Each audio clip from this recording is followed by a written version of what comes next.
dari sekian banyaknya asosiasi paguyuban, organisasi apa dan lain hal gitu, buat saya Korembi ini luar biasa. Memang ya cerita orang A B C D lah, tapi kan balik lagi kita yang merasakan. Nah, salah satunya apa? Buat saya itu yang sampai hari ini juga menjadi tugas saya adalah apa? Bagaimana yang tidak tahu jadi tahu, yang belum bisa jadi bisa. Nah, itu yang saya rasakan di Korembi. Kalau di Korembi sendiri, Om Raga sekarang sebagai apa? Untuk saat ini saya diberikan amanat oleh Pak Ketua Umum Dr. Andes Muhammad Baihaqi, diminta untuk menjadi Wakil Sekretaris Jenderal DPP Korembi periode masa jabatan 2024-2027. Musik mana?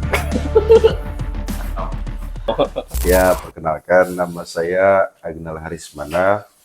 Mungkin kalau teman-teman sekolah, teman-teman sesama pengusaha lebih akrab manggil saya Aga atau Raga gitu. Dimana kan terjadi penggelapan, penggadaian. Apakah tergabung di sebuah organisasi rental? Alhamdulillah. Untuk mungkin saya bilang ya apapun itu bentuknya namanya organisasi kan gitu. Mungkin ada yang sifatnya asosiasi, ada yang sifatnya klub, ada yang sifatnya paguyuban, ada yang sifatnya mungkin perkumpulan gitu. Kalau saya sendiri sejak 2019 bergabung di komunitas rental mobil Indonesia, atau mungkin yang ya teman-teman rental familiarnya dengan nama Korembi ya gitu. Mungkin bisa menjelaskan nggak sedikit apa itu Korembi, visi misinya seperti apa, sejarah awalnya dari mana? Oke, kalau untuk sejarah awal mungkin saya sendiri boleh dikatakan belum layak ya, karena saya bukan bagian dari pendiri.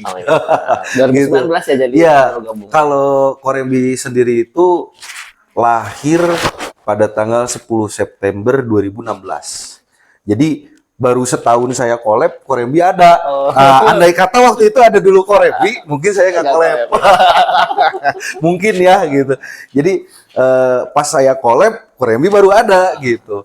Nah, kenapa kemudian saya masuk dan bergabung di Korembi? Pada saat saya rental mobil collab, saya fokus pada membuat program perjalanan wisata. Tour and travel. Iya, tour and travel dengan nama dulu di 2000 ya di tahun itu dikenalnya oleh masyarakat Petualangan Si Gajah Kecil. Jadi hashtagnya itu Petualangan Si Gajah Kecil atau Bonafide Tour and Travel. Logonya gajah kecil memang gitu. Nah, saya fokus di situ, saya bikin program. Pokoknya semua perjalanan domestik dari Sabang sampai Merauke itu saya punya paketnya. Gitu. Nah, saya jual ke PO bus, kemudian saya jual juga ke kampus, ke sekolah-sekolah gitu, ke dinas-dinas kayak gitu. Gitu. Nah, kalau di Korembi sendiri, Om Raga sekarang sebagai apa? Nah, untuk saat ini saya diberikan amanat oleh Pak Ketua Umum Dr. Andes Muhammad Baihaqi, diminta untuk menjadi Wakil Sekretaris Jenderal DPP Korembi periode masa jabatan 2024-2027 gitu. Jadi saya juga kaget sebetulnya karena apa? Perlu teman-teman ketahui sampai detik ini saya sendiri belum memiliki mobil. Saya nggak punya mobil. Dari semenjak belum habis itu, tidak memaksakan untuk Enggak. Karena core saya lebih kepada pelayanan dan paket. Nah, saya cuma berpikir kalau saya juga punya mobil, gitu kan, ataupun punya garasi, lantas ini teman-teman ordernya dari mana? Kan gitu. Jadi saya sendiri untuk saat ini fokusnya kepada bagaimana meng-create order itu sendiri, agar teman-teman di komunitas bisa saya berbagi lah gitu kan. Ibaratnya kalau kita ngitung mobil ya, kalau kita ngitung anggota kita aja udah 1.200 lebih, berarti kan kalau satu anggota 10 unit, berapa ribu kita punya mobil. Nah, seperti itu Kang Wildan. Jadi untuk saat ini saya sendiri belum, memang saya lagi berpikir lagi karena dari beberapa PT yang saya ikut mengelola di dalamnya, meskipun saya bukan owner langsung, tapi melihat peluang pasar dengan kebutuhannya juga sekarang demand-nya naik lagi, ya ada kemungkinan nanti kita belilah itu mobil gitu. Cuman untuk saat ini saya lebih fokus kepada kita create order dulu, biar teman-teman di organisasi itu ibaratnya merasakan langsung manfaatnya, gitu kan. Untuk apa, kenapa saya bergabung, kenapa saya ikut, ya nanti teman-teman biar merasakan, gitu. Sistem pemasarannya seperti apa? Lewat web atau Pemasaran saya, nah Google kalau Map? yang untuk sekarang itu kan kita nggak bisa menolak yang namanya hebatnya medsos ya, Ya. gitu. Jadi Facebook, Instagram, TikTok gitu, kemudian Google Ads gitu. Tapi terus terang, saya pribadi, kalau Kang Wildan nanya, iklannya Kang Raga yang mana? Saya nggak ada iklan. Sampai sekarang saya masih pegang buku database pelanggan. Gitu. Lebih ke referral mungkin ya dari Betul, customer. betul. Karena memang mungkin kalau bicaranya bisnis ini kan pada intinya kita pengusaha kan fokusnya payment ya, kan gitu. Iya. Sekarang kita ngiklan, tapi kebanyak juga yang lost payment, Iya, boncos gitu. gitu ya. Iya, malah jadi boncos, mau untung jadi buntung. Nah, saya lebih fokus kepada pelanggan yang memang sudah sustain mereka dengan kita, gitu. Nah, saya lebih kepada fokus dulu mengelola pelanggan daripada mencari pasar baru, gitu kan. Lebih baik itu dulu, gitu. Kalau buat saya pribadi ya, tapi saya tidak menolak new customer. Saya tetap layani pelanggan-pelanggan yang baru, gitu. Kembali ke Korembi mungkin ya. Siap.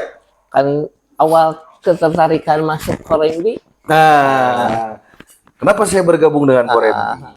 Jadi pada waktu 2019 itu saya juga heran. Banyak sekali rekan-rekan yang kemudian bermasalah lah ya. Gadai, jual putus GPS, apa dan lain-lain itu datang ke garasi saya waktu itu ke kantor gitu. Saya bukan garasi, kantor lah ya. Kantor kecil kami. Soalnya kan nggak lepas kunci. Iya gitu, karena saya fokusnya kan layanan gitu.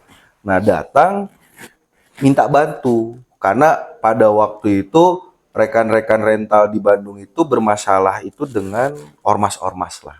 Nah, kebetulan untuk di Bandung, ya khususnya mungkin di Jawa Barat lah ya. Di Jawa Barat kebetulan kolega saya, keluarga besar saya banyak yang menjadi tokoh-tokoh lah pada waktu itu. Jadi kalau temen-temen nih udah berurusannya dengan ormas, dengan apa tuh pasti nyari saya gitu. Nah, kenapa endingnya ke Korembi gitu kan? Ada satu yang dari sekian banyaknya asosiasi paguyuban, organisasi apa dan lain hal gitu. Buat saya Korembi ini luar biasa. Memang ya cerita orang A B C D lah, tapi kan balik lagi kita yang merasakan. Nah, salah satunya apa? Buat saya itu yang sampai hari ini juga menjadi tugas saya adalah apa? Bagaimana yang tidak tahu jadi tahu, yang belum bisa jadi bisa. Nah, itu yang saya rasakan di Korembi. Gitu. Dan izin juga, ini bukan suatu kehormatan buat saya, tapi kalau ini saya gemeter juga nih gitu. Terima kasih Pak Ketua Umum, mantan Ketua Umum Korembi, Pak Anggit Jatmiko, gitu. Terima kasih. Kemudian juga Pak Haji Aryawan, Pak Monang Siregar, gitu. Pak Harno waktu itu, Pak Bayhaki juga waktu itu, sama Pak Arif Akila, gitu. Saya itu 2024 itu luar biasa buat saya, titik balik saya gitu. Titik balik saya yang tadinya saya jeblos apa dan lain-lain, saya putus asa gitu. Hampir saya bilang juga sama istri saya mau pensiun gitu di dunia rental ya, di dunia transportasi. Cuman pada waktu itu saya langsung dipanggil. Saya sendiri nggak tahu gitu kan. Karena memang seharusnya secara berorganisasi ya, yang namanya penunjukan ketua sidang untuk Munas itu kan seharusnya melalui berbagai tahapan dan mekanisme. Termasuk persetujuan orang yang diminta. Kan gitu. Nah ini ujuk-ujuk tiba-tiba, Om Aga, saya lagi di Bandung, temui saya di hotel. Siap Pak Ketum. Langsung ditodong di situ juga. Saya minta tolong ya, gitu. Kenapa Pak? Kenapa Bang izin? Tolong pimpin sidang Munas. Di situ saya bilang, Bang, saya ini bukan siapa-siapa. Mobil aja saya nggak punya. Garasi apalagi, gitu kan. Apa layak? Dan izin juga. Kalau bicaranya secara administrasi, kemudian pengalaman atau experience berorganisasi, ataupun mungkin secara titel lah, sarjana hukum, gitu kan. Di Korembi itu kan banyak banget, saya bilang gitu. Kenapa harus saya? Gitu. Nah, ya beliau hanya bilang bahwa mungkin semuanya bisa, tapi yang mungkin bisa membawa ritme ya. Jadi kan berorganisasi ini kan keahlian membuat ritme gitu. Karena kita mengendalikan dinamika gitu kan. Ya beliau bilang kayaknya dari sekian banyaknya calon yang sudah ditentukan, hanya Om Aga yang memenuhi kriteria itu. Saya cuma bilang begini waktu itu, izin ya kalau saya netes air mata, makasih Bang Anggit, itu nggak bisa saya lupain gitu. Saya langsung cuma bilang, innalillahi wa inna ilaihi rajiun. Gitu ya Allah, mudah-mudahan mampukan saya gitu untuk mengemban amanah ini. Karena buat saya pribadi ini bukan suatu kehormatan, gitu. Tapi ini ujian yang luar biasa. Karena kan ujiannya orang berilmu itu harus mengamalkan. Gitu. Cuman saya berpikir waktu itu, ya sudahlah, kalau memang ini bisa jadi kemaslahatan untuk banyak orang, saya ambil. Gitu. Nah, bismillah, alhamdulillah, waktu itu sidang Munas tanggal 11 September 2024. Alhamdulillah berjalan lancar dan terpilih. Yang lebih kaget lagi boleh bilang, cerita. Kita sambung lagi, lebih kaget. Saya ini udah beres. Pada waktu itu ketua umum terpilih Pak Bayi Haki, saya bilang, Pak, tugas saya udah selesai. Bang Anggit, tugas saya sudah selesai. Gitu. Saya ingin jadi anggota biasa aja. Karena saya insya Allah manusia yang tahu diri. Gitu. Malu rasanya sangat banyak orang-orang yang lebih punya kapasitas dan kompetensi untuk mengurus organisasi ini. Saya mau jadi anggota biasa aja. Insya Allah saya siap bantu apapun itu. Nah, selang 2 minggu pasca Munas, tiba-tiba Pak Ketum datang ke Bandung. Saya aja lagi tidur gitu, lagi tidur di garasi. Gak ada janjian belum. Gak ada janjian, gak ada janjian. Saya di prank sama Pak Ketum, gitu. Beliau datang ke garasi, kemudian bilang, Om Aga, izin ya. Siap Pak Ketum, ada apa lagi? Saya bilang gitu kan, kaget kan. Karena nggak ada janjian gitu. Tiba-tiba seorang ketua umum datang di depan garasi. Saya bilang, Pak, izin Pak, ada apa Pak? Gitu kan. Ya kalau mau ngopi mah ayo gitu kan. Mau makan, ayo Pak, siap Pak, saya kawal. Mau kemana ya? Karena biasa kita ya gitu. Apalagi, tamu kan. Iya tamu gitu kan, udah biasa gitu. Ayo Pak. Tiba-tiba beliau, Om Aga, jangan berkecil hati, tapi izinkan bantu saya. Nah, bantu saya untuk membantu juga Gus Farhan. Nah, halo, Assalamualaikum Gus Farhan. Oh, Gus Sekjen. Yang di Yogyakarta. Iya. Alhamdulillah saya juga pernah. Nah, itu Sekjen Korembi. Sekarang Ya, beliau pimpinan saya di kesekretariatan. Gitu. Saya sendiri juga kaget gitu, tiba-tiba tolong bantu Gus Farhan di kesekretariatan, Om Aga jadi wakilnya. Waduh, saya sama saya nangis lagi juga di situ. Innalillahi kata saya teh, ya teh kumaha gitu kan. Ya sudahlah gitu. Kalau memang saya diminta, ya karena balik lagi Pak Haji bilang, Pak Ketum waktu itu bilang, kita kan sama-sama ibadah, Om Aga gitu. Jadi bantu ya gitu. Ya udah Pak, kalau kayak gitu Bismillah. Ya alhamdulillah gitu sampai hari ini saya terus berusaha membuat konsep lebih kepada perapihan secara administrasi dulu lah. Baik itu secara kelembagaan, kemudian nanti juga keanggotaan gitu. Kita mulai berbenah merapihkan semuanya. Kemudian juga apa-apa yang menjadi experience baik saya pribadi, kemudian saya juga konsultasi dengan para senior-senior gitu yang ada di nasional gitu, kakak-kakak saya. Ya kebetulan saya selalu pengen memposisikan sebagai adik gitu. Saya ketemu dengan Pak Ketua Umum Asperda gitu, Pak Didik. Saya bilang, Bang izin saya minta ilmu ya gitu. Kemudian dengan Ketua Umum RCI, ya sekarang Mas Reski gitu. Jadi Mas izin ya gitu. Kita masih selalu sharing. Terus kemudian juga dengan Pak Ketua Umum ARMI, ya Pak Anton Junaidi, begitu. Jadi saya memposisikan diri sebagai adik. Begitupun sekarang nih ke Kang Wildan gitu. Ini Ketua Umum PPARTC luar biasa gitu. Hebat banget ya. Saya pun sama. Jadi fungsi saya sekarang cuman fokus dulu pada perapihan secara administratif di kelembagaan. Itu aja. Mungkin pesan-pesan khususnya untuk anggota Korem Bimbing dulu ya. Iya, boleh. Om Laga kan sebagai wasekjen, Ya. apa yang diharapkan untuk anggota-anggota Korembi? Untuk anggota Korembi, harapan saya sih satu, gitu. Jadi slogan kita ini kan satu jiwa, satu rasa, yang ujungnya nih yang paling berat, persaudaraan tanpa batas, gitu. Banyak sekarang fenomena terjadi itu kemudian ada permasalahan personal. Jadi seperti contoh izin, sebagai contoh, misal saya ini kan berbisnis dengan Kang Wildan secara personal. Oke, saya pengurus DPP. Oke, Kang Wildan anggota dari Korwil Tasik, misalnya gitu ya. Tapi kita kan bisnisnya personal nih ya kan, hanya 2 orang. Nah, sering terjadi kemudian fenomena hari ini itu membahas utang piutang pribadi di organisasi. Nah, mungkin pesan saya kepada teman-teman lebih wise aja, lebih bijaksana gitu, karena jangan pernah melibatkan ataupun menyalahkan organisasi. Jadi kayak kesannya begini, gara-gara saya gabung Korembi, saya ketemu Kang Aga, ternyata Kang Aga kacau, banyak utangnya, saya juga jadi korban. Nah, jangan salahkan Korembinya gitu, salahkan aja orangnya, karena itu kan karakter personal, bukan lembaga. Nah, harapan saya kepada teman-teman, siapapun yang lagi bertikai atau bersengketa dengan siapapun, tidak perlu kemudian menggoreng, gitu.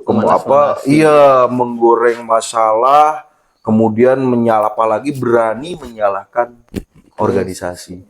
Kalau sampai itu terjadi, berarti Anda akan berhadapan dengan saya, gitu. Dimana khususnya mungkin sekarang ada ARTC ya, Perkumpulan Persahabatan Center. Apa yang diharapkan mungkin sebagai wasekjen Korembi dengan PPRTC khususnya, umumnya dengan organisasi-organisasi nasional yang ada sekarang? Ya, harapan saya untuk keluarga besar daripada PPARTC, juga seluruh mungkin ya, pada umumnya seluruh pengusaha rental mobil, juga seluruh organisasi atau asosiasi rental mobil. Pada dasarnya begini, Korembi itu lahir dalam wadah persaudaraan, seduluran jiwanya. Jadi kita di sini sudah tidak ada tendensi, dalam artian nggak bicara hak kewajiban, nggak ada. Gitu. Kita hanya sebatas ibaratnya begini, ketika Kang Wildan lahir di rumah, otomatis dikenal keluarga. Makin besar dikenal lingkungan, kan begitu. Nah, itulah Korembi. Korembi itu boleh saya katakan adalah masyarakat yang ada kesamaan, baik secara profesi maupun biasanya nasib. Gitu. Nasibnya apa? Ya itu masalahnya. Usaha kita ini masalahnya sama, gitu kan, resikonya apa? Hilang, mobil hilang, digelapkan, digadai atau dijadikan jaminan, gitu kan, dijual putus. Nah, ketika kita sama-sama punya saling rasa nasib nih gitu, waduh kawan kita nih sama-sama pengusaha rental, ya namanya kita udah merasa bersaudara, kita udah nggak lihat bendera apapun itu, mau ARTC, mau Korembi, atau mungkin organisasi yang lain, ya udah masa bodoh, ayo kita bantu. Nah, itu harapan saya, gitu. Kalau masalah bergabung dengan harus kemana dan lain-lain, itu lebih kepada pilihan personal aja. Nyamannya rekan-rekan mau kemana silakan. Tentunya kalau kami di Korembi, kita membuka seluas-luasnya. Salah satunya waktu itu kan Kang Wildan sendiri ya, gitu nanya sama saya, "Oh Maga, syarat dan ketentuan masuk Korembi apa?" Jawaban saya sangat sederhana. Yang siap mau ibadah.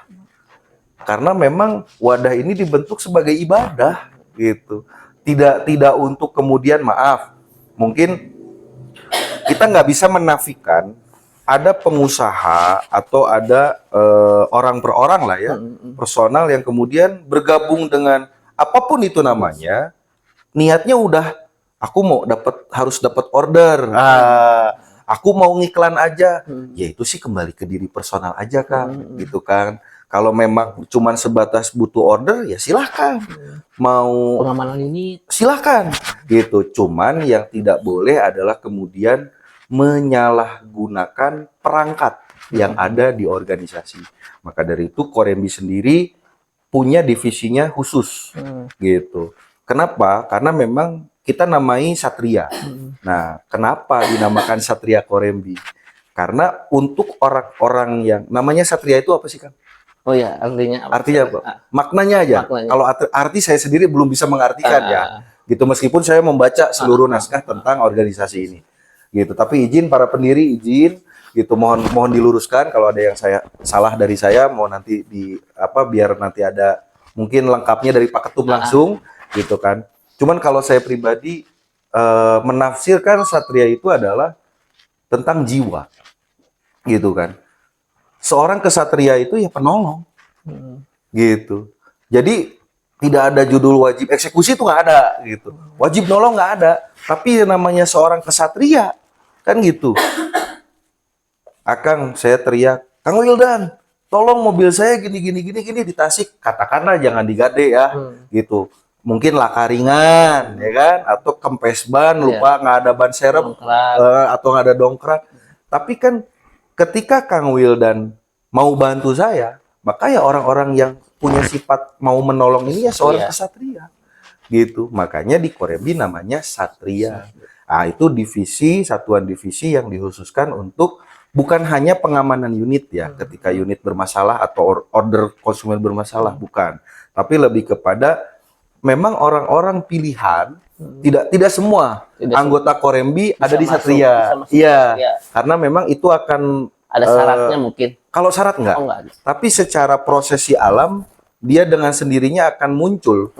Nah, kalau memang orang-orang ini memang kita boleh klasifikasikan bahwa orang ini adalah orang yang ini mah orangnya ikhlasan kalau ngebantu tuh gitu kan. Oh dia mah punya kapasitas nih buat misalkan izin pendampingan hukum di kepolisian. Bisa bantu ya sudah. Nah baru. Tapi tetap penilaian itu ada pada ketua bidang hukum di DPP Korembi, di Mas Diar. Mas Diar. Gitu. Saya ucapkan terima kasih kepada Wasekjen Korembi atas waktunya. Sama-sama Kang Wildan. Menyempatkan waktu berbincang-bincang dari perjalanan awal usaha di bidang rental sampai tergabung di Korembi. Mungkin saya ucapkan terima kasih. Jangan lupa like, subscribe, dan komen. Assalamualaikum warahmatullahi wabarakatuh. Waalaikumsalam warahmatullahi wabarakatuh.